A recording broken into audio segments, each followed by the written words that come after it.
Praise the Lord. This is the day that the Lord has made, and we will rejoice and we be glad in His presence. Praise the lord. ಈ ದಿವಸವನ್ನ ಕರ್ತನು ನೇಮಕ ಮಾಡಿದ್ದಾನೆ. ಈ ದಿವಸದಲ್ಲಿ ನಾವು ಆನಂದಿಸೋಣ, ಸಂಭ್ರಮಿಸೋಣ. Today I wanted to share about the word that you speak.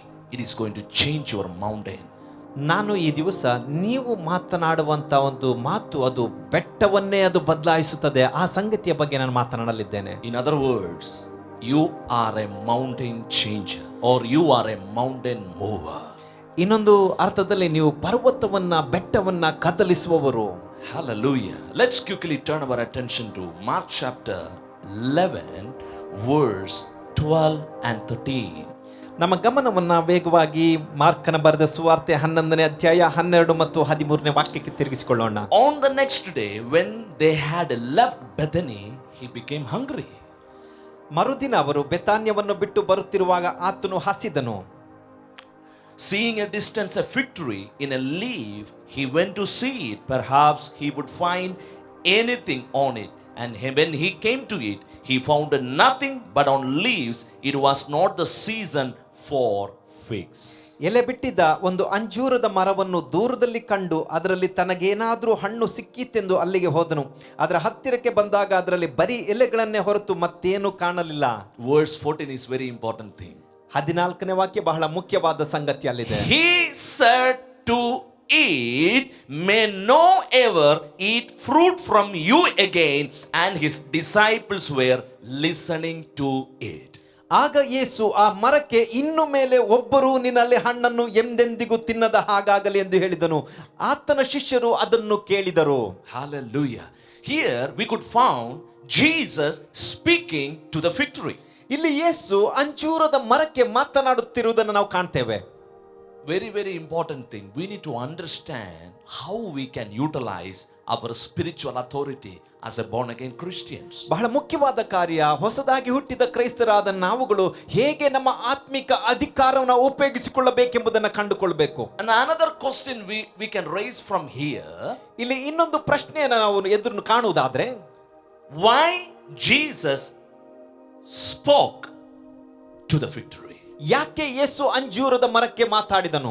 Hallelujah. You know, very important thing. The fig tree denotes here it is our problem or the challenge what we are facing in our life. ಇಲ್ಲಿ ನೋಡ್ರಿ, ಈ ಅಂಜೂರದ ಮರ ನಮ್ಮ ಜೀವಿತದಲ್ಲಿ ನಾವು ಏನನ್ನ ಯಾವ ಸವಾಲನ್ನ ಎದುರಿಸ್ತಿದ್ದೇವೆ ಆ ಕಾರ್ಯವದು. You have two options when you face a challenge. ನೀವು ಸವಾಲನ್ನ ಎದುರಿಸುವಾಗ ಎರಡು ಅವಕಾಶ ನಿಮಗಿರುತ್ತದೆ. One, you can overcome that situation, that challenge by the word of God. ಒಂದು, ದೇವರ ವಾಕ್ಯದ ಮೂಲಕ ಆ ಸವಾಲನ್ನ ನೀವು ಜಯಿಸುವಂತದ್ದು. Second, or you can compromise or you can allow that situation to overcome you. ಎರಡನೇದಾಗಿ ಆ ಸಂಗತಿಯೊಂದಿಗೆ ನೀವು ಹೊಂದಾಣಿಕೆ ಮಾಡಿಕೊಂಡು ಅದೇ ನಿಮ್ಮನ್ನ ಜಯಿಸುವ ಹಾಗೆ ಮಾಡುವಂತದ್ದು. People, most of the people, they try to complain. They try to say, oh, this is my life. You know that I'm going through since long years. ಅನೇಕ ಜನರು ಅಯ್ಯೋ ಇದೇ ನನ್ನ ಜೀವಿತ, ನಾನು ಏಕಾಂಗಿಯಾಗಿ ಹೋಗ್ತಿದ್ದೀನಿ, ಈ ರೀತಿಯಾಗಿ ದೂರ ಹೊರಿಸುತ್ತಾ ಇದೇ ರೀತಿಯಾಗಿ ಮಾತಾಡ್ತಾರೆ. It's my issues, my personal problems. ಇದು ನನ್ನ ವೈಯಕ್ತಿಕ ವಿಷಯ, ವೈಯಕ್ತಿಕ ಸಮಸ್ಯೆ. Come on, God didn't call you to compromise with the problem.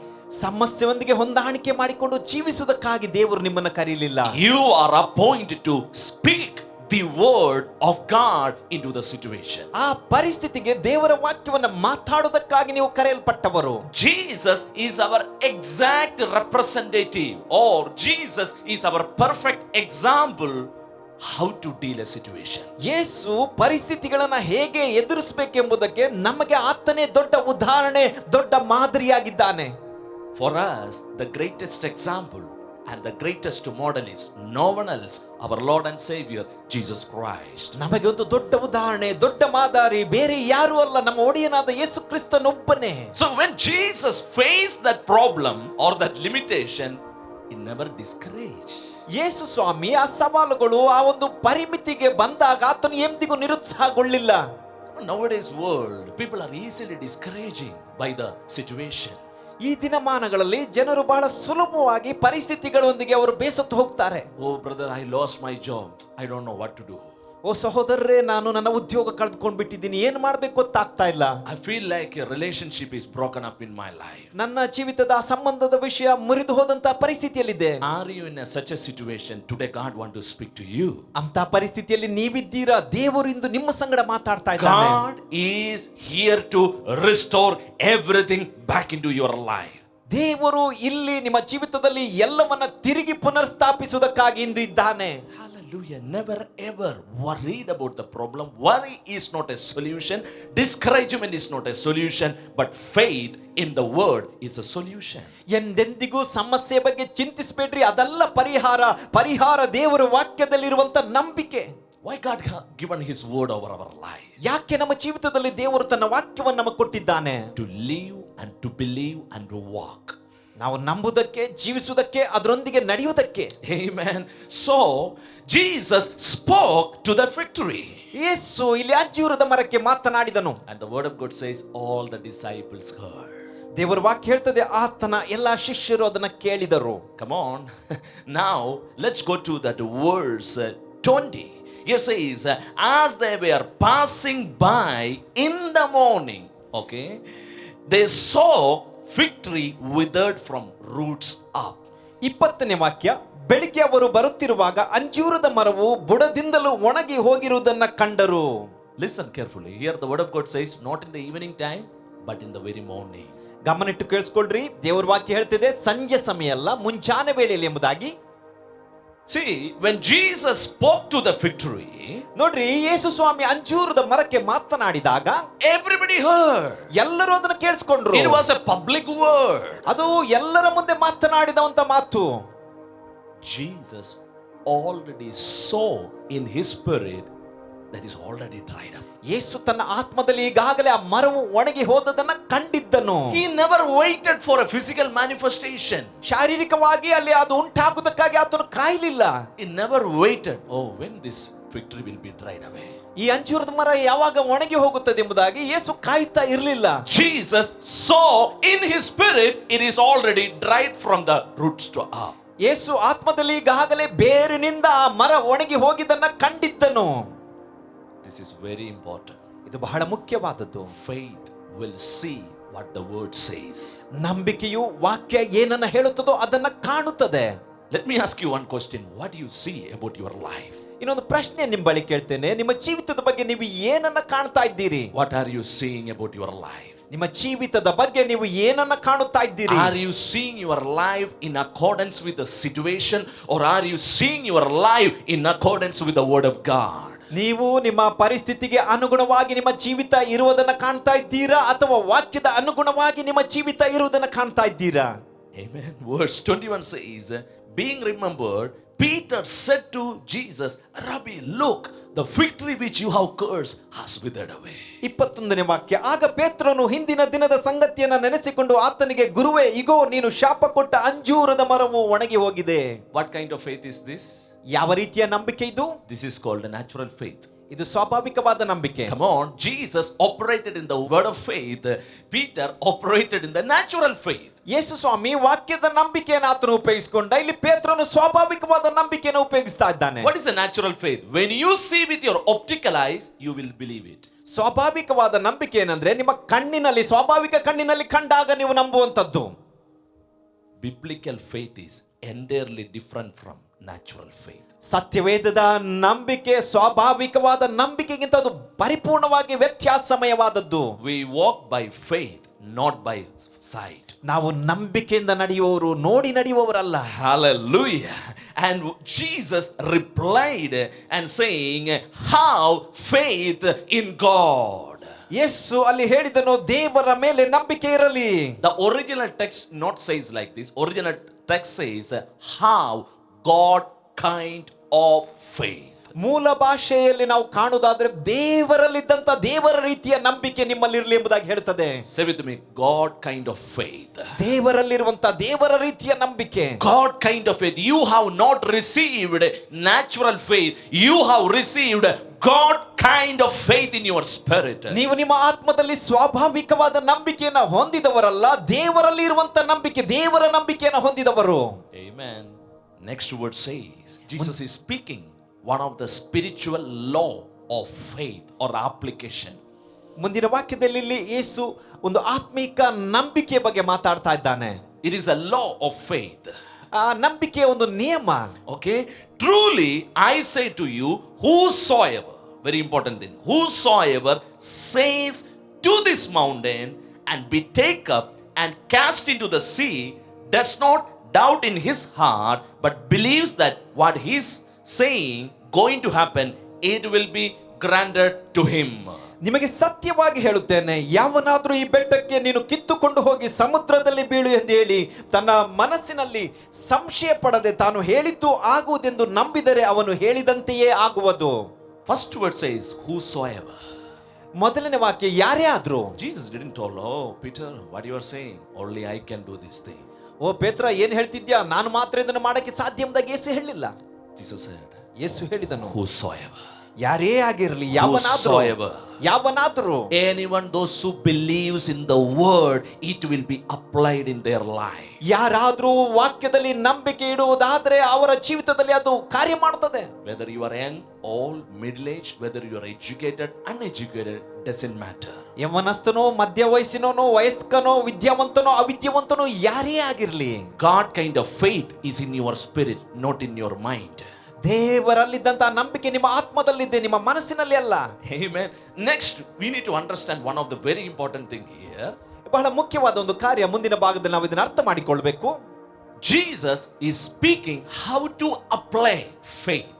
ಯೇಸು ನಂಬಿಕೆನ ಹೇಗೆ ನಾವು ಅನುಸರಿಸಬೇಕು, ಹೇಗೆ ಅದನ್ನು ಉಪಯೋಗಿಸಿಕೊಳ್ಬೇಕು ಎಂಬುದಾಗಿ ಹೇಳ್ತಾ ಇದ್ದಾನೆ. In this particular scripture, Mark chapter 11 verse 23, ಈ ಮಾರ್ಕ 11ನೇ ಅಧ್ಯಾಯ 23ನೇ ವಾಕ್ಯದಲ್ಲಿ, if you closely observe this scripture, ನೀವು ಗಮನವಿಟ್ಟು ಈ ವಾಕ್ಯವನ್ನ ಗಮನಿಸುವುದಾದ್ರೆ, can you find out how many times Jesus is telling us to speak the word of God? ಎಷ್ಟು ಬಾರಿ ಯೇಸು ಸ್ವಾಮಿ ದೇವರ ವಾಕ್ಯವನ್ನ ಮಾತಾಡ್ರಿ ಎಂಬುದಾಗಿ ಹೇಳ್ತಾ ಇದ್ದಾನೆ? 3 times. 3 ಬಾರಿ. Believing 1 time. ನಂಬುದು 1 ಬಾರಿ.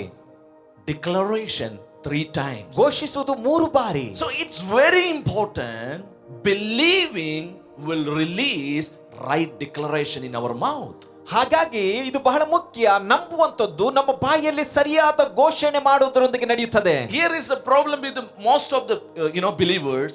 They are very less in speaking the word of God, less in declaring the word of God. ಆ ವಿಶ್ವಾಸಿಗಳಲ್ಲಿ ಒಂದು ದೊಡ್ಡ ಕೊರತೆಯನ್ನು ನೋಡುವುದಾದ್ರೆ ವಾಕ್ಯವನ್ನು ಮಾತಾಡುವುದು, ವಾಕ್ಯವನ್ನು ಘೋಷಣೆ ಮಾಡುವುದರಲ್ಲಿ ಅವರು ಕೊರತೆಯನ್ನು ಅನುಭವಿಸ್ತಾರೆ. If you ask to anybody, brother, do you believe? Yes, I believe.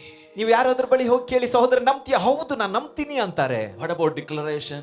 ಘೋಷಿಸುವುದರ ಬಗ್ಗೆ ಏನು? Oh, I don't think so.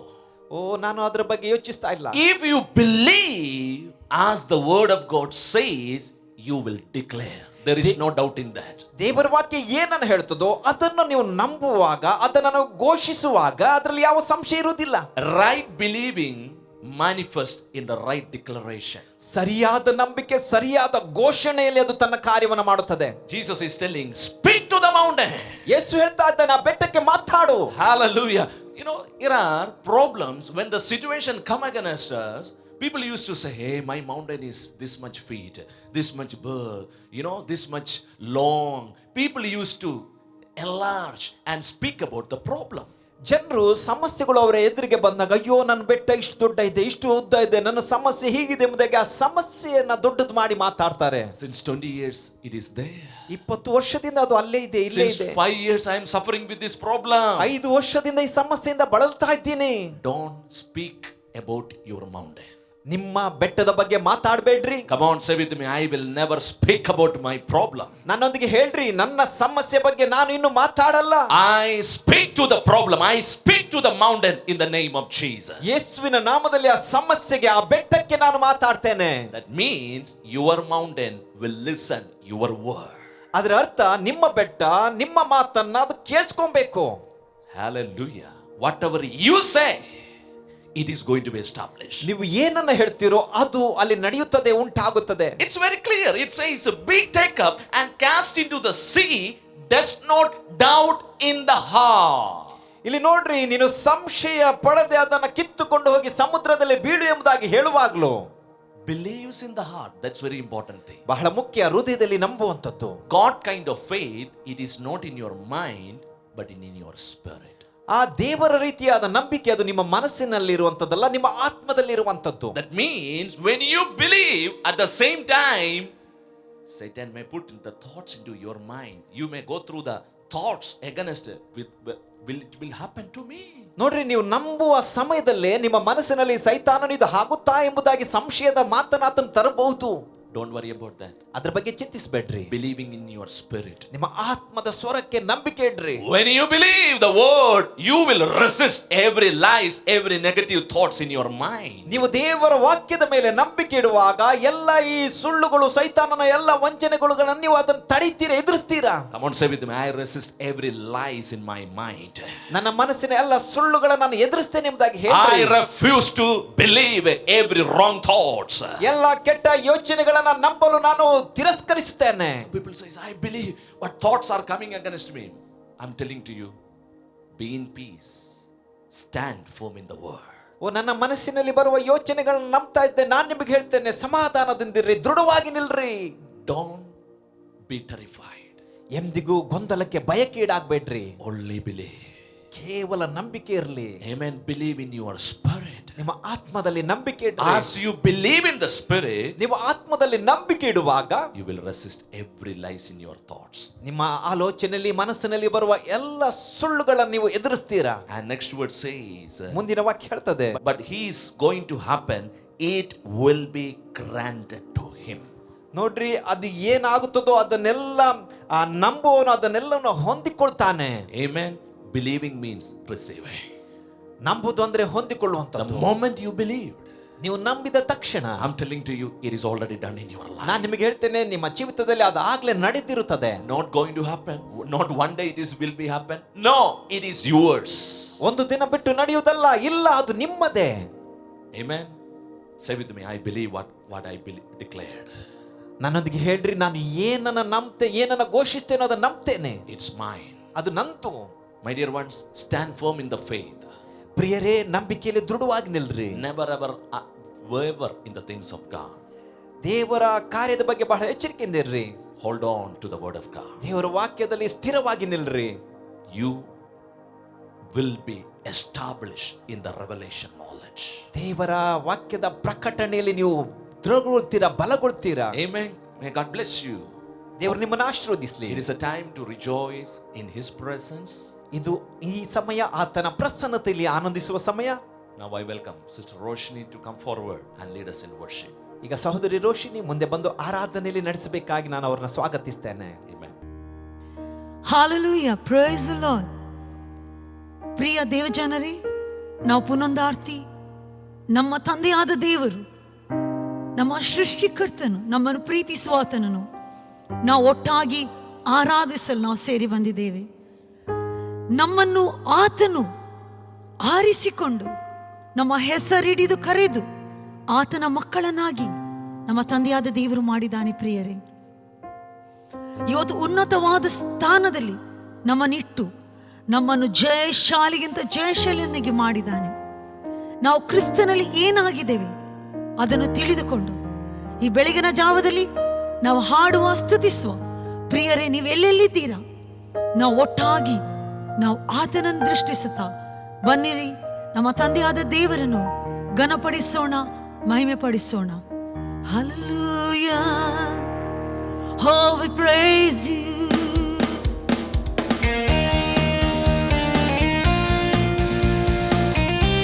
Hallelujah, we praise you, Jesus.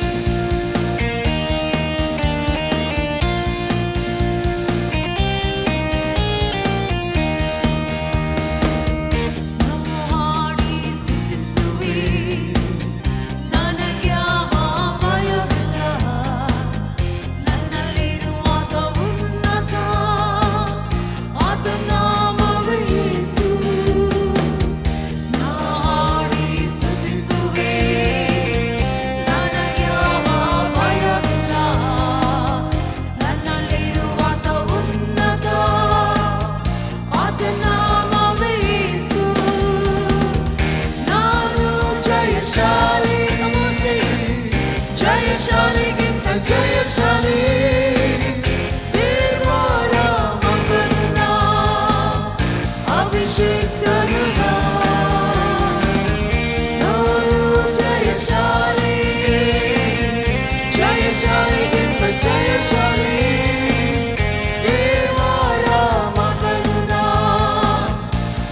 ಅಭಿಷೇಕನು ಸಂತೋಷಿಸುವೆ ಸಂತೋಷಿಸುವೆ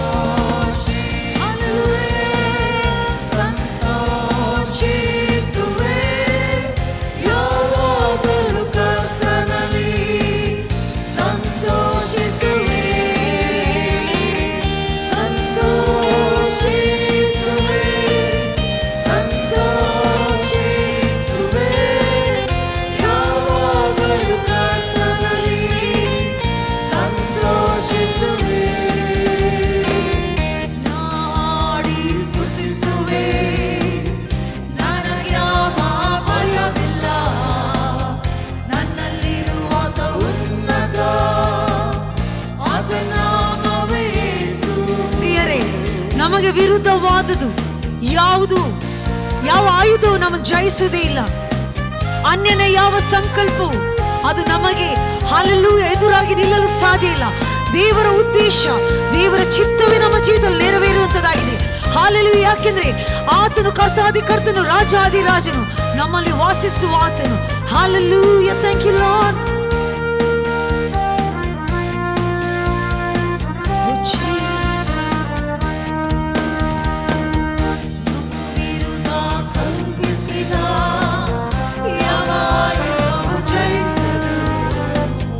ನನ್ನಲ್ಲಿರುವಾತ ಉನ್ನತ ಆತ ನಾಮವೇ ಯೇಸು. ನನ್ನ ವಿರುದ್ಧ ಕಲ್ಪಿಸಿದ ಯಾವ ಆಯುಧವು ಜಯಿಸದು. ನನ್ನಲ್ಲಿರುವಾತ ಉನ್ನತ ಆತ ನಾಮವೇ ಯೇಸು. ನಾನು ಜಯಶಾಲಿ, ಜಯಶಾಲಿಗಿಂತ ಜಯಶಾಲಿ, ದೇವರ ಮಗನು ನಾ, ಅಭಿಷೇಕನು ನಾ.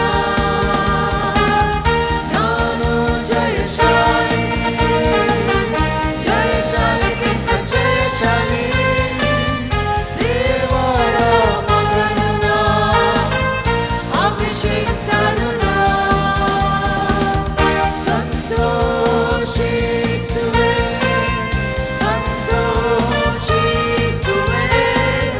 ಯಾವಾಗಲೂ ಕರ್ತನಲ್ಲಿ ಸಂತೋಷಿಸುವೆ ಸಂತೋಷಿಸುವೆ ಸಂತೋಷಿಸುವೆ ಸಂತೋಷಿಸುವೆ ಯಾವಾಗಲೂ ಕರ್ತನಲ್ಲಿ ಸಂತೋಷಿಸುವೆ.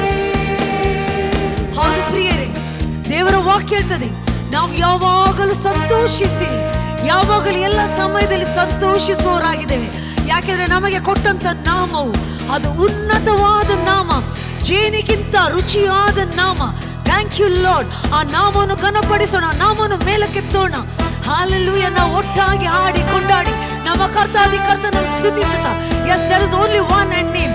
ಭೂಲೋಕ ಪರಲೋಕದಲ್ಲಿ ಇರುವಂತ ಒಂದೇ ಒಂದು ನಾಮ, ಅದು ಯೇಸುವಿನ ನಾಮ. Hallelujah. Oh Jesus. Oh, we praise you, Lord.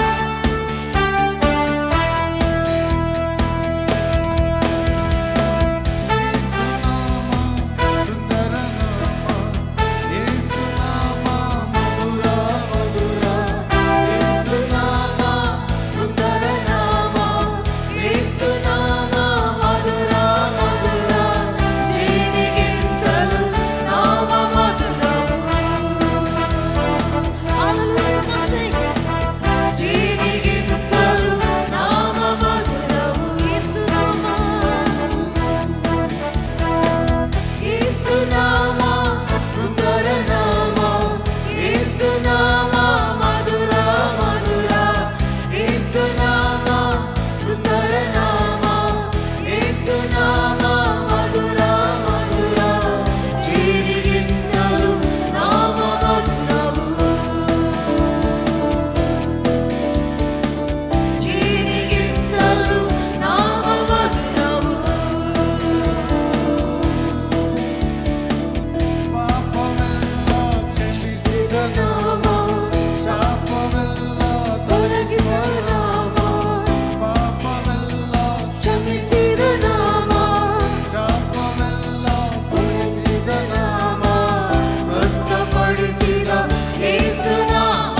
Thank you Lord. ಹೌದು ಸ್ವಾಮಿ, ಈ ವೇಳೆಯಲ್ಲಿ ಕರ್ತನೆ, ನಿನ್ನ ಮಕ್ಕಳಾದ ನಾವು ಕರ್ತನೆ ಒಂದೇ ಮನಸ್ಸಿನಿಂದ ನಿನ್ನ ಆರಾಧಿಸುವಂತ ಕೃಪೆಯನ್ನು ನೀನು ಕೊಟ್ಟ ದೇವರು ನೀನು.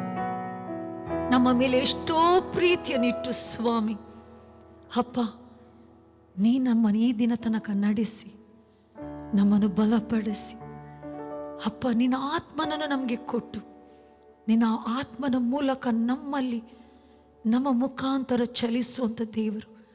ಕ್ರಿಸ್ತೇಸು ಎಂಥವನಾಗಿದ್ದಾನೋ ಅಂಥವರನ್ನಾಗಿ ನಮ್ಮ ಮಾಡಿದಂಥ ತಂದೆ, ಈ ವೇಳೆಯಲ್ಲಿ ನಿನ್ನನ್ನು ಆರಾಧಿಸ್ತೇವೆ ಕರ್ತನೆ, ನಿನ್ನ ನಾಮವನ್ನು ಮೇಲಕ್ಕೆತ್ತುವರಾಗಿದ್ದೇವೆ ರಾಜ. Oh thank you Lord. Oh we glorify you daddy. Oh we praise you Lord Jesus. Oh ರಿಕಬಸೆಮ ರಾಶೇಖರಂ.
ಪ್ರೀತಿಸುವವರು ಈ ಲೋಕದಲ್ಲಿ ಒಬ್ಬರು ಕೂಡ ಇಲ್ಲ. ಅದಕ್ಕಾಗಿ ಸಮಯದಲ್ಲಿ ಸ್ತೋತ್ರ ಸಲ್ಲಿಸುವವರಾಗಿದ್ದೇವೆ.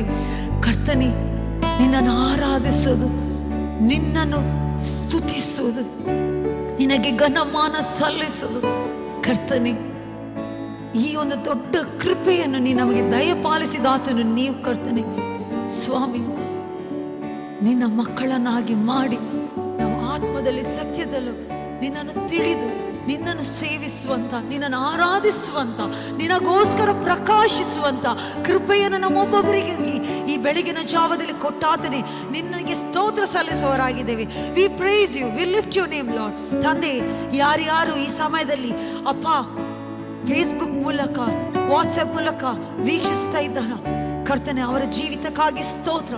ಕರ್ತನೆ, ನೀನು ಅವರಿಗೋಸ್ಕರ ನಾನು ಪ್ರಾಣವನ್ನು ಅರ್ಪಿಸಿದೆ. ಅವರ ಹೃದಯದ ಆಶೆಯನ್ನು ಪೂರ್ತಿಗೊಳಿಸುವ ತಂದೆ ನೀನು. ಕರ್ತನೆ, ನಿನ್ನ ಸಿಂಹಾಸನದಲ್ಲಿ ಕ್ರಿಸ್ತ ಯೇಸುವೊಡನೆ ಕರ್ತನೆ ನೀನು ಅವರನ್ನು ಕೂಡ ನಿನ್ನೊಡನೆ ಕೂಡಿಸಿದ ದೇವರು ನೀನು. ಕ್ರಿಸ್ತನಲ್ಲಿ ಅವರಿಗೆ ಉನ್ನತವಾದದನ್ನು, ಸಂತೋಷ, ಸಮಾಧಾನ, ಆರೋಗ್ಯವನ್ನು ಎಲ್ಲವನ್ನು ದಯಪಾಲಿಸಿದ ದೇವರು ನೀನು. ಕರ್ತನೆ ಅವರಿಗೆ ಪ್ರಾರ್ಥನೆಗೆ ಉತ್ತರವನ್ನು, ಸದುತ್ತರವನ್ನು ದಯಪಾಲಿಸಿದ ದೇವರು ನೀನಾಗಿದ್ದಿ. ಅದಕ್ಕಾಗಿ ಸ್ತೋತ್ರ ಕರ್ತನೆ ಅವರ ಜೀವಿತದಲ್ಲಿ ನೀನು ಇಟ್ಟಂತ ಜಯವನ್ನು ಕರ್ತನೆ ಅವ್ರು ನೋಡುವುದಕ್ಕಾಗಿ ಸ್ತೋತ್ರ. ಅವ್ರು ಯಾವ್ದಕ್ಕೋಸ್ಕರ ಪ್ರಾರ್ಥಿಸ್ತಾರ ಕರ್ತನೆ, ನಿನ್ನ ಕೃಪೆ ಮೂಲಕ ಸ್ವಾಮಿ ನಿನ್ನ ಪ್ರೀತಿಯನ್ನು ಅವ್ರು ಕಾಣುವವರಾಗಿದ್ದಾರೆ. ಅದಕ್ಕಾಗಿ ಸ್ತೋತ್ರ ಕರ್ತನೆ. Lord, we praise you, we glorify you for your wonderful presence. ತಂದೆ, thank you Lord, thank you. ಎಲ್ಲ ಘನ ಮಾನ ಮಹಿಮೆ ನಿನಗೆ ಸಲ್ಲಿಸುವರಾಗಿದ್ದೇವೆ. Thank you Jesus precious name we pray. Thank you Lord, amen. ಪ್ರಿಯ ದೇವಜನರೇ, ನಾನು ನಂಬ್ತೇನೆ ನೀವೆಲ್ಲ ಈ ಬೆಳಗಿನ ಜಾವದಲ್ಲಿ ನಮ್ಮ ಪ್ರೀತಿಸುವ ನಮ್ಮ ಕರ್ತನನ್ನು ಆರಾಧಿಸುತ್ತಾ ನೀವು ಸಂತೋಷಿಸಿದ್ದೀರಿ. ಖಂಡಿತವಾಗಿ ನಮ್ಮ ತಂದೆ ಒಳ್ಳೆಯವನು, ಯಾವಾಗಲೂ ಪ್ರಿಯರೇ ಒಳ್ಳೆಯದನ್ನು ಮಾಡುವ ಆತನು. ಆದ್ದರಿಂದ ಈ ಸಮಯದಲ್ಲಿ ಇನ್ನು ಮುಂದಿನ ಭಾಗದಲ್ಲಿ ನಮ್ಮ ಮಧ್ಯದಲ್ಲಿರುವಂಥ ವರ್ಡ್ ಆಫ್ ವಿಕ್ಟ್ರಿ ಸಭೆಯ ಹಿರಿಯ ಸಭಾಪಾಲಕರಾಗಿರುವ ಪಾಸ್ಟರ್ ರೋಷನ್ ಲೋಬ್ ಅವರು ಮುಂದೆ ಬಂದು ನಮ್ಮೊಡನೆ ವಾಕ್ಯ ಸಂದೇಶವನ್ನು ಅವರು ಹಂಚಲಿರುವರು.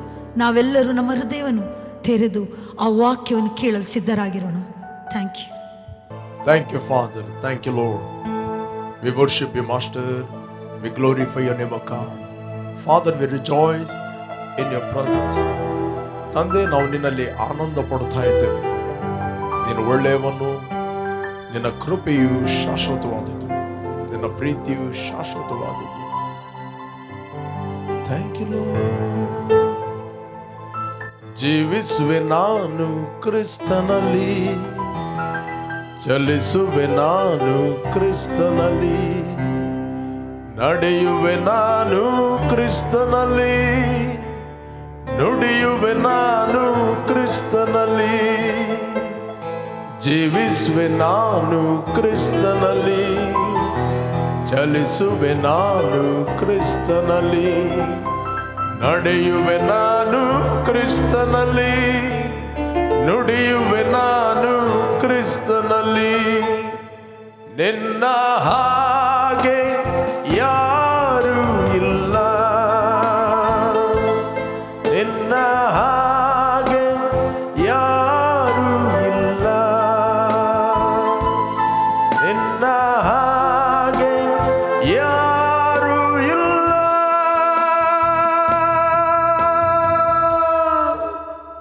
तेरे जैसा कोई नहीं, तेरे जैसा कोई नहीं, तेरे जैसा कोई नहीं.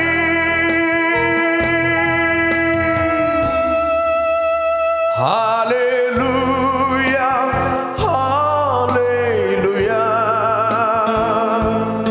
Hallelujah, hallelujah, hallelujah, hallelujah.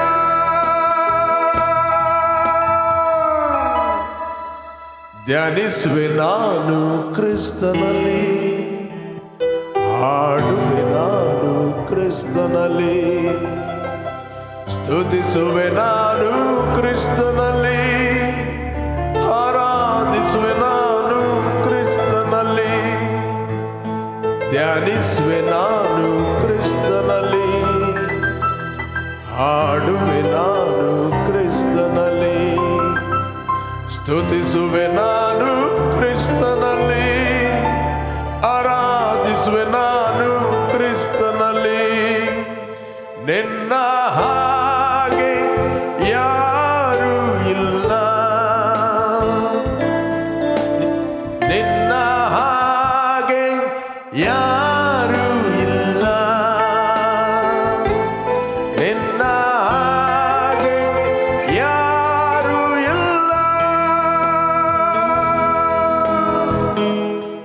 Holy Spirit, Holy Spirit, Holy Spirit, Holy Spirit, Holy Spirit, Holy Spirit.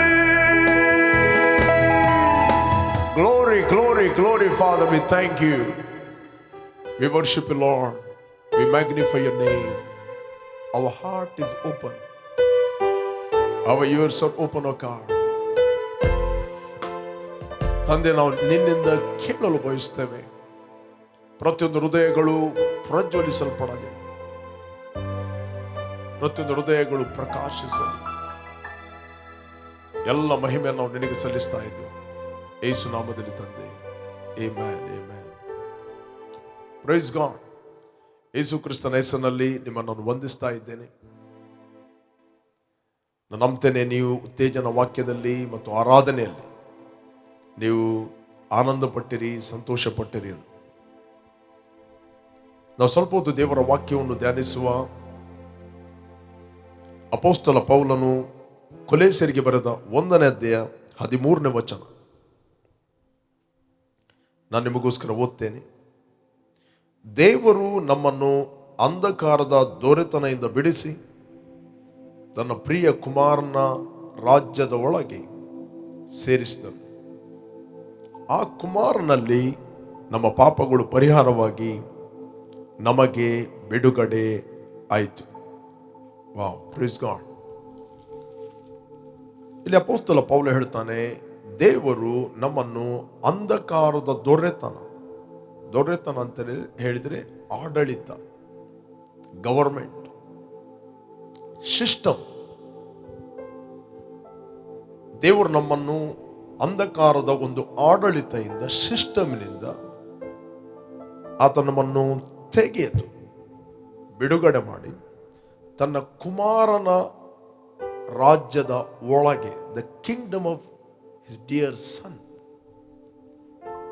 ರಾಜ್ಯದ ಒಳಗೆ ಆತ ನಮ್ಮನ್ನು ಸೇರಿಸಿದ. ಈ ಕೆಲಸವನ್ನು ಆತನು ಒಂದು ದಿನ ಮಾಡುವುದಲ್ಲ. This is present our truth.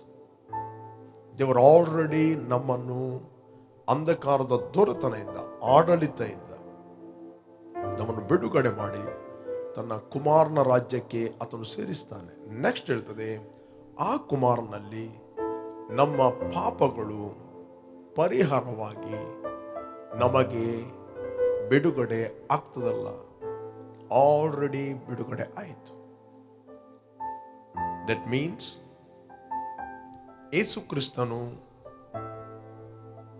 ಈ ಲೋಕಕ್ಕೆ ಬಂದ 2000 ವರ್ಷಗಳ ಹಿಂದೆ.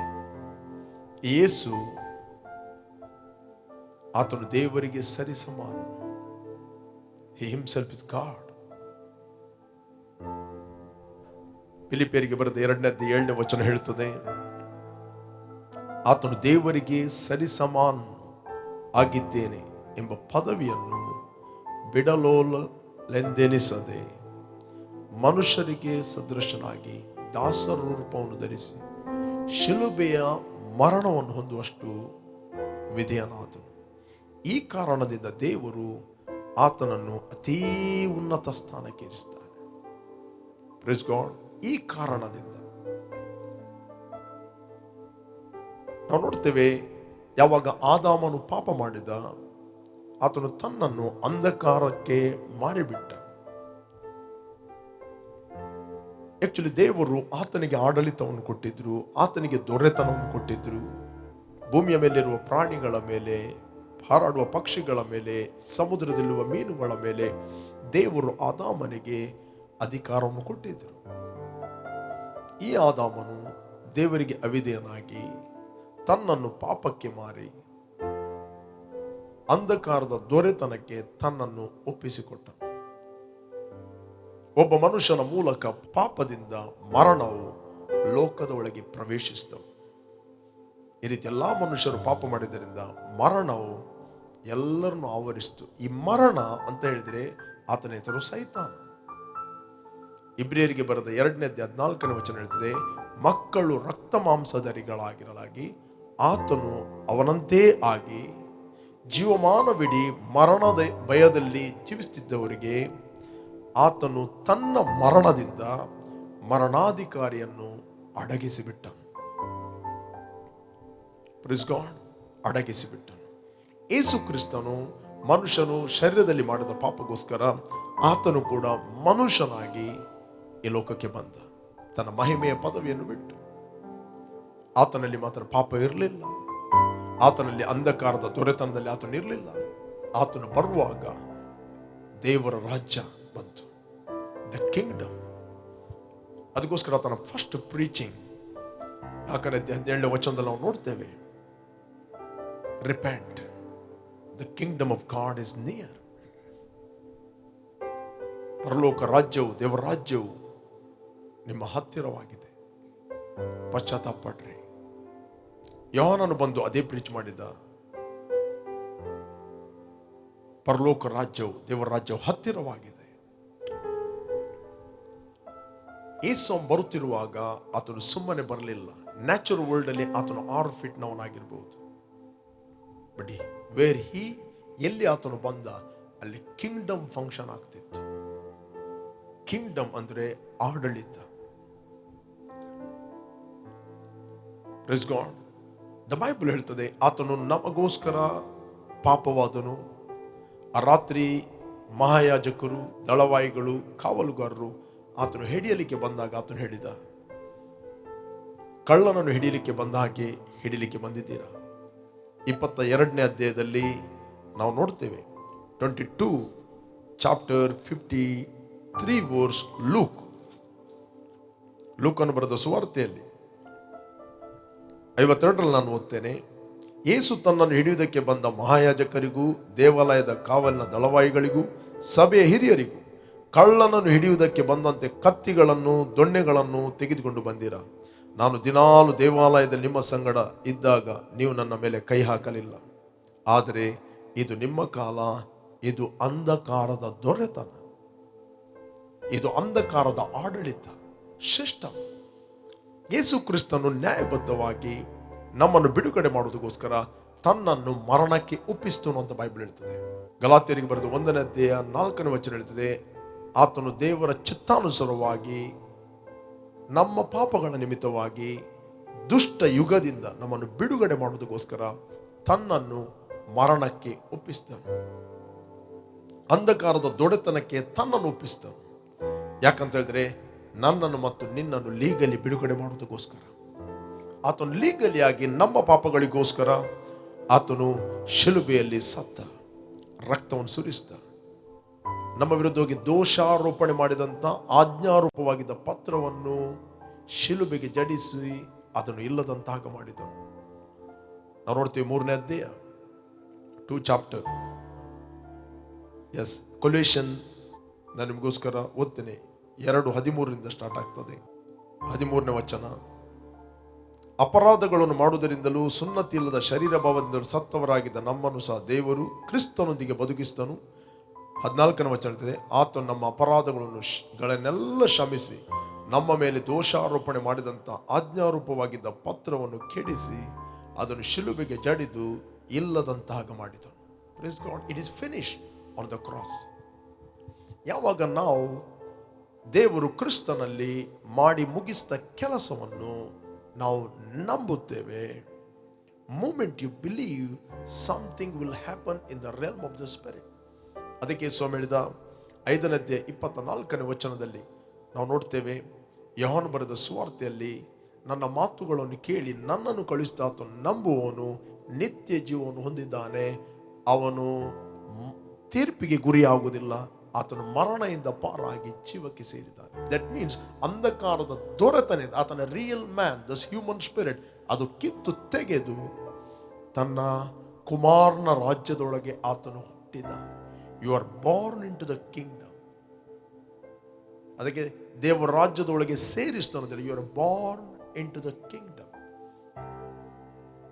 ಆತನು ಸುರಿಸಿದ ರಕ್ತದ ಮೂಲಕ ನಮ್ಮ ಅಪರಾಧಗಳು ಪರಿಹಾರವಾಗಿ ನಮಗೆ ಬಿಡುಗಡೆ ಆಯಿತು. ನಂಬರ್ 2, 2 ಸಂಗತಿಗಳಾದವು. ನಂಬರ್ 1, ನಮ್ಮ ಮೇಲಿದ್ದ ಪಾಪದ ಲೀಗಲ್ ರೈಟ್ ಅದು ಕ್ಯಾನ್ಸಲ್ ಆಯಿತು. Praise God. Cancel, remission, no record. Praise God. Number 2, ನಾವು ದೇವರಿಗೆ ಹುಟ್ಟಿದೆವು, ಆತ ರಾಜ್ಯದಲ್ಲಿ ಹುಟ್ಟಿದೆವು, ನಾವು ದೇವರ ಪ್ರಸನ್ನತೆಯಲ್ಲಿ ಹುಟ್ಟಿದೆವು, in the realm of the spirit. ದೊಡ್ಡ ಸಂಗತಿ ಆತ್ಮಿಕ ಲೋಕದಲ್ಲಿ ಆಗಿದೆ. You cannot grasp this things through your solution. ನಿನ್ನ ಮನಸ್ಸಿನಲ್ಲಿ ಈ ಸಂಗತಿಗಳನ್ನು ಗ್ರಾಸ್ ಮಾಡಲಿಕ್ಕೆ ಆಗುವುದಿಲ್ಲ. ನಿನ್ನ ಇಂದ್ರಿಯಗಳ ಮೂಲಕ ಈ ಸಂಗತಿಯನ್ನು ಗ್ರಹಿಸಲಿಕ್ಕೆ ಆಗುವುದಿಲ್ಲ. ಈ ಸತ್ಯಾಂಶವನ್ನು ನೀನು ಗ್ರಹಿಸುವಂಥದ್ದು ಥ್ರೂ ಯುವರ್ ಸ್ಪಿರಿಟ್, ನಿನ್ನ ಆತ್ಮದ ಮೂಲಕ. Praise God. ಅದಕ್ಕೋಸ್ಕರ ಬೈಬಲ್ ಹೇಳ್ತದೆ, ದೇವರು ನಮ್ಮನ್ನು ಅಂಧಕಾರದ ದೊರೆತನದಿಂದ, ಅಂದರೆ ಆಡಳಿತದಿಂದ, ಸಿಸ್ಟಮಿನಿಂದ, ಅಧಿಕಾರದಿಂದ ನಮ್ಮನ್ನು ಬಿಡುಗಡೆ ಮಾಡಿ ತನ್ನ ಕುಮಾರನ ರಾಜ್ಯಕ್ಕೆ ಸೇರಿಸಿದನು. ಆ ಕುಮಾರನಲ್ಲಿ ನಮ್ಮ ಪಾಪಗಳು ಪರಿಹಾರವಾಗಿ ನಮಗೆ ಬಿಡುಗಡೆ ಆಯಿತು. Believe this truth, believe your reality. ನಿಜ ನಿಜ ಸಂಗತಿಗಳನ್ನು ನಂಬಿರಿ. ಆಲ್ವೇಸ್, ಯಾವಾಗಲೂ ಹೇಳ್ರಿ, I am born of God, I am born into the kingdom. ನಾನು ದೇವರ ರಾಜ್ಯದಲ್ಲಿ ಹುಟ್ಟಿದ್ದೇನೆ, ನಾನು ದೇವರಿಗೆ ಹುಟ್ಟಿದ್ದೇನೆ. ನನ್ನಲ್ಲಿ ಇರುವ ಪವಿತ್ರಾತ್ಮನು ಲೋಕದಲ್ಲಿರುವ ಅಂಧಕಾರದ ದೊರೆತನಗಳಿಗಿಂತ ಆತನು ಹೆಚ್ಚಿನವನಾಗಿದ್ದಾನೆ. ನೀನು ಅಂಧಕಾರದ ದೊರೆತನದ ಮೇಲೆ ದೊರೆತನ ಮಾಡುವನಾಗಿದ್ದಿ. In Christ, in Christ, that is your legal right. In Christ, ನ್ಯಾಯಬದ್ಧವಾದ, ಅದು ಕ್ರಿಸ್ತನಲ್ಲಿ ದೇವರು ನಿನಗೆ ಕೊಟ್ಟಂತ ಅಧಿಕಾರ. ಈ ಅಧಿಕಾರದಲ್ಲಿ ನೀನು ಯಾವಾಗ ನಡೀಲಿಕ್ಕೆ ಆಗ್ತಾ ಅಂತ ಹೇಳಿದ್ರೆ, ಯಾವಾಗ ಇದನ್ನು ನೀನು ತಿಳಿದುಕೊಳ್ಳುತ್ತಿ, ಯಾವಾಗ ನಿನಗೆ ತಿಳಿದುಕೊಳ್ಳುತ್ತಿ, ಆಗ ನೀನು ಅದರಲ್ಲಿ ಜೀವಿಸ್ತಿ. ಎಲ್ಲಿವರೆಗೆ ನೀನು ತಿಳಿದುಕೊಳ್ಳುವುದಿಲ್ಲ ಅಲ್ಲಿವರೆಗೆ ನಿನಗೆ ಜೀವಿಸಲಿಕ್ಕೆ ಆಗುವುದಿಲ್ಲ. Praise God. ಅದಕ್ಕೋಸ್ಕರ ನಾನು ನಿಮ್ಗೆ ಎನ್ಕರೇಜ್ ಮಾಡ್ತೇನೆ, ದೇವರ ವಾಕ್ಯವನ್ನು ಪುನಃ ಪುನಃ ರೈಟ್ ಆದ ಸಂಗತಿಗಳನ್ನು ಕೇಳ್ರಿ. ಸ್ಟೋರಿಗಳನ್ನು ಕೇಳಬೇಡ್ರಿ, ಕಥೆಗಳನ್ನು ಕೇಳಬೇಡ್ರಿ. ನಿಮ್ಮ ಆತ್ಮಕ್ಕೆ ರಿಯಾಲಿಟಿಯನ್ನು ಪ್ರಕಟಿಸುವಂಥ ವಾಕ್ಯಗಳನ್ನು ಕೇಳ್ರಿ. You are not ordinary. ನೀವು ಮಾನಸಿಕ ಫ್ಲಶ್ ರೆಲ್ಮಲ್ಲಿ, ಅಥವಾ ಒಂದು ವೇಳೆ ಮಾನಸಿಕವಾಗಿ, ಶಾರೀರಿಕವಾಗಿ, ಮನುಷ್ಯ ಬುದ್ಧಿಯಿಂದ ಇದನ್ನು ಅರಿತುಕೊಂಡರೆ ನಾವು ಎಲ್ಲಿ ಬಂಧನದಲ್ಲಿದ್ದೆವು? ಯಾವುದರಿಂದ ನಮಗೆ ಬಿಡುಗಡೆ ಆಗುವುದು? Praise God. ಇದೇ ಪ್ರಶ್ನೆಯನ್ನು ಫರಿಸೇಯರು ಕೂಡ ಹೇಳಿದರು. ಅವರಿಗಿದು ಅರ್ಥ ಆಗಲಿಲ್ಲ. ಏನು ಹೇಳಿದರು? ಯೋಹಾನ ಸುವಾರ್ತೆಯಲ್ಲಿ 8ನೇ ಅಧ್ಯಾಯದಲ್ಲಿ ನಾನು ನಿಮಗೆ ತೋರಿಸಿಕೊಡ್ತೇನೆ. 8ನೇ ಅಧ್ಯಾಯ 39ನೇ ವಚನ, ಯೋಹಾನ ಸುವಾರ್ತೆ. ನಮ್ಮ ತಂದೆಯು ಅಬ್ರಹಾಮನೇ ಅಂದಾಗ ಯೇಸು ಅವರಿಗೆ, ನೀವು ಅಬ್ರಹಾಮನ ಮಕ್ಕಳಾಗಿದ್ದರೆ ಅಬ್ರಹಾಮನು ಮಾಡಿರುವ ಕೃತ್ಯಗಳನ್ನು ಮಾಡುತ್ತಿದ್ದೀರಿ. ನೀವು ಹಾಗೆ ಮಾಡದೆ ದೇವರಿಂದ ಕೇಳಿದ ಸತ್ಯವನ್ನು ನಿಮಗೆ ಹೇಳುವನಾದ ನನ್ನನ್ನು ಕೊಲ್ಲುವುದಕ್ಕೆ ನೋಡುತ್ತೀರಿ. ಅಬ್ರಹಾಮನು ಹೀಗೆ ಮಾಡಲಿಲ್ಲ, ನೀವು ನಿಮ್ಮ ತಂದೆಯ ಕೃತ್ಯಗಳನ್ನು ಮಾಡುತ್ತೀರಿ ಅಂದನು. 41ನೇ ವಚನ. ಅದಕ್ಕವರು, ನಾವು ಹಾದರಕ್ಕೆ ಹುಟ್ಟಿದವರಲ್ಲ, ನಮಗೆ ಒಬ್ಬನೇ ತಂದೆ, ಆತನು ದೇವರೇ ಎಂದರು. ಯೇಸು ಅವರಿಗೆ, ದೇವರು ನಿಮ್ಮ ತಂದೆಯಾಗಿದ್ದರೆ ನನ್ನನ್ನು ಪ್ರೀತಿಸುತ್ತಿದ್ದೀರಿ, ಯಾಕಂದರೆ ನಾನು ದೇವರಿಂದಲೇ ಹೊರಟು ಲೋಕಕ್ಕೆ ಬಂದವನಾಗಿದ್ದೇನೆ. ನನ್ನಷ್ಟಕ್ಕೆ ನಾನು ಬರಲಿಲ್ಲ, ಆತನನ್ನೇ ನನ್ನನ್ನು ಕಳಿಸಿದ್ದಾನೆ. ನೀವು ನನ್ನ ಮಾತನ್ನು ಗ್ರಹಿಸದೇ ಇರುವುದಕ್ಕೆ ಕಾರಣವೇನು? ನನ್ನ ಬೋಧನೆಗೆ ಕಿವಿಗೊಡಲಾರದೆ ಇರುವುದೇ ಕಾರಣ. ಸೈತಾನ್ ನಿಮ್ಮ ತಂದೆ, ನೀವು ಆ ತಂದೆಯಿಂದ ಹುಟ್ಟಿದವರಾಗಿದ್ದು ನಿಮ್ಮ ತಂದೆಯ ದುರುಚ್ಛೆಗಳನ್ನೇ ನಡೆಸಬೇಕೆಂದಿದ್ದೀರಿ ಅಂದನು. ಆದಿಯಿಂದಲೂ ಕೊಲೆಗಾರನಾಗಿದ್ದು ಸತ್ಯದಲ್ಲಿ ನಿಲ್ಲಲಿಲ್ಲ, ಅವನಲ್ಲಿ ಸತ್ಯವು ಇಲ್ಲವೇ ಇಲ್ಲ. ಅವನು ಸುಳ್ಳಾಡುವಾಗ ಸ್ವಭಾವಾನುಸಾರವಾಗಿ ಆಡುತ್ತಾನೆ. ಅವನು ಸುಳ್ಳುಗಾರನು, ಸುಳ್ಳಿಗೆ ಮೂಲ ಪುರುಷನೂ ಆಗಿದ್ದಾನೆ. 45ನೇ ವಚನ ಹೇಳ್ತದೆ, 8ನೇ ಅಧ್ಯಾಯ 45ನೇ ವಚನ, ಅವನ ಸುವಾರ್ತೆ. ನಾನು ಸತ್ಯವನ್ನು ಹೇಳುವನಾದ್ದರಿಂದ ನೀವು ನನ್ನ ನಂಬುವುದಿಲ್ಲ. ನನ್ನಲ್ಲಿ ಪಾಪವನ್ನು ತೋರಿಸಿಕೊಡು ನಿಮ್ಮೊಳಗೆ ಯಾರಿದ್ದಾರೆ? What A statement. ನನ್ನ ಒಳಗೆ ಪಾಪ ಇದೆ ಅಂತ ನಿಮ್ಮಲ್ಲಿ ಯಾರಾದರೂ ತೋರಿಸಿಕೊಡ್ಲಿ? ಯೇಸು ಹೇಳಿದ, okay, when you accepted Jesus, ನಿಮ್ಮ ಒಳಗೆ ಪಾಪ ಇಲ್ಲ, ನಿಮ್ಮ ಒಳಗೆ ದೇವರ ಜೀವ ಇದೆ. ಪಾಪ ಎಂಬುವಂಥದ್ದು ಅದು ನೇಚರ್, ಅದು ಸ್ವಭಾವ. ದೇವರು ಆ ಸ್ವಭಾವವನ್ನು ಕಿತ್ತು ತೆಗೆದು ಕ್ರಿಸ್ತನಲ್ಲಿ ಹೊಸ ಸ್ವಭಾವವನ್ನು ನಮ್ಮಲ್ಲಿ ಹುಟ್ಟಿಸಿದ್ದಾನೆ. ನೂತನ ಸ್ವಭಾವ ಅಂತ ಬೈಬಲ್ ಹೇಳ್ತದೆ, ನ್ಯೂ ನೇಚರ್.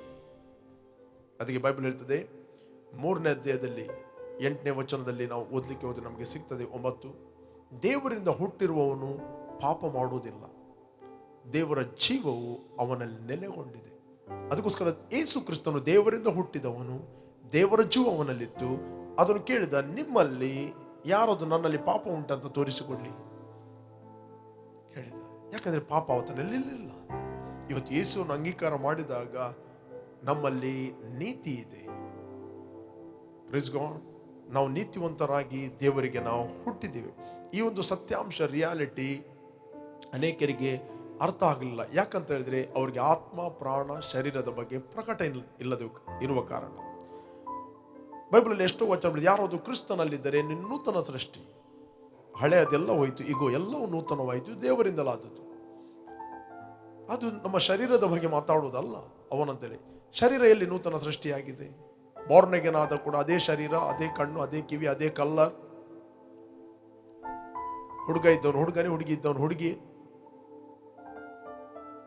ಇಲ್ಲ, ಅದು ನಮ್ಮ ಪ್ರಾಣ. ಹಾಗಾದ್ರೆ ಪ್ರಾಣ ಇರುವುದಾದ್ರೆ ನೀನು 20 ವರ್ಷದಲ್ಲಿ ರಕ್ಷಣೆ ಹೊಂದಿರಿ, 20 ವರ್ಷದ ಹಿಂದೆ ರೀಕ್ರಿಯೇಟೆಡ್ ಅಂತ ಹೇಳಿದ್ರೆ ನಿನಗೆ ಅದರ ಬಗ್ಗೆ ಮೆಮೊರಿ ಇರಬಾರದು. you're a total brand new person. ನಿನ್ನ ಪ್ರಾಣ ಅಲ್ಲ. It is talking about your human spirit. ನೀನು ಅವನ ಆತ್ಮ ಅಂತ ಹೇಳುವುದಿಲ್ಲ ಅಲ್ಲಿ. ಯಾರಾದರೂ ಕ್ರಿಸ್ತನಲ್ಲಿದ್ದರೆ ಅವನು ನೂತನ ಸೃಷ್ಟಿ. That means your real spirit being. ಹಾಗಾದರೆ ಕ್ರಿಸ್ತನಲ್ಲಿ ನೀನು ಯಾರು ಬಿಡುಗಡೆ ಹೊಂದಿದವನು? ಈಗ ನಿನ್ನ ಮೈಂಡಲ್ಲಿ ಇದ್ದ ಮೆಮೊರಿಯನ್ನು ನೀನು ಪ್ರೋಗ್ರಾಮ್ ಮಾಡಬೇಕು, ರಿನ್ಯೂ ಮಾಡಬೇಕು, ಪ್ರೈಸ್ ಗಾಡ್, ರೀಟ್ರೈನ್ ಮಾಡಬೇಕು ನಿನ್ನನ್ನು ಥ್ರೂ ಯೋರ್ ಮೈಂಡ್. ನಿಮ್ಮ ಮೈಂಡನ್ನು ಎಜುಕೇಟ್ ಮಾಡ್ತೀರಿ ಅನೇಕ ಸಂಗತಿಗಳಿಗೆ. ಡ್ರೈವಿಂಗ್ಗೆ ಎಜುಕೇಟ್ ಮಾಡ್ತೀರಿ, ಮ್ಯೂಸಿಕ್ಗೆ ಎಜುಕೇಟ್ ಮಾಡ್ತೀರಿ. ನೀವೆಷ್ಟು ಪ್ರಾಕ್ಟೀಸ್ ಮಾಡ್ತೀರಿ, ನಿಮ್ಮ ಮೈಂಡ್ ಪ್ರೋಗ್ರಾಮ್ ಮಾಡುತ್ತದೆ. Praise God. ಮ್ಯೂಸಿಕ್ ಅನ್ನು ಎಜುಕೇಟ್ ಮಾಡ್ತೀರಿ. ಯಾಕೆ ನಾವು ಸ್ಪಿರಿಚುವಲ್ ಸಂಗತಿಗಳನ್ನು ಎಜುಕೇಟ್ ಮಾಡುವುದಿಲ್ಲ, ಪ್ರೋಗ್ರಾಮ್ ಮಾಡುವುದಿಲ್ಲ? ಪುನಃ ಪುನಃ ಪುನಃ ಪುನಃ ಒಂದು ಸಂಗತಿಯನ್ನು ಮಾಡಿದಾಗ, ಪ್ರಾಕ್ಟೀಸ್ ಮಾಡಿದಾಗ ಅದು ನಿಮ್ಮ ಸಿಸ್ಟಮ್ ಅಲ್ಲಿ ಅದು ನಿಲ್ಲುತ್ತದೆ. ಆ ಕಾನ್ಷಿಯಸ್ ನಿಮ್ಮದಾಗುತ್ತದೆ. ಒಬ್ಬ ಡ್ರೈವಿಂಗ್ ಮಾಡುವವನಿಗೆ ಆತನು ಕಂಟಿನ್ಯೂ ಡ್ರೈವಿಂಗ್ ಮಾಡಿದ್ರೆ ಅವನ ಮೈಂಡ್ ಅಲ್ಲಿ, ಅವನ ಸಿಸ್ಟಮ್ ಅಲ್ಲಿ ಕೂತ್ಕೊಳ್ತದೆ. ಒಬ್ಬ ಮ್ಯೂಸಿಷಿಯನ್ ಎಷ್ಟು ಅದನ್ನು ಪ್ರಾಕ್ಟೀಸ್ ಮಾಡುತ್ತಾನೆ, ಹೇಗೆ ಬಾರಿಸ್ತಾರೋ ಆಟೋಮೆಟಿಕ್ ಅವನ ಕೈಗಳು ಅಲ್ಲಿ ಹೋಗ್ತವೆ. ಯಾಕಂದ್ರೆ ಅವನ ಸಿಸ್ಟಮ್ ಅಲ್ಲಿ ಕೂತ್ಕೊಂಡಿದೆ. ಅದೇ ರೀತಿ ಸ್ಪಿರಿಚುವಲ್ ಸಂಗತಿಗಳನ್ನು ನಾವು ಟ್ರೈನ್ ಮಾಡಬೇಕು.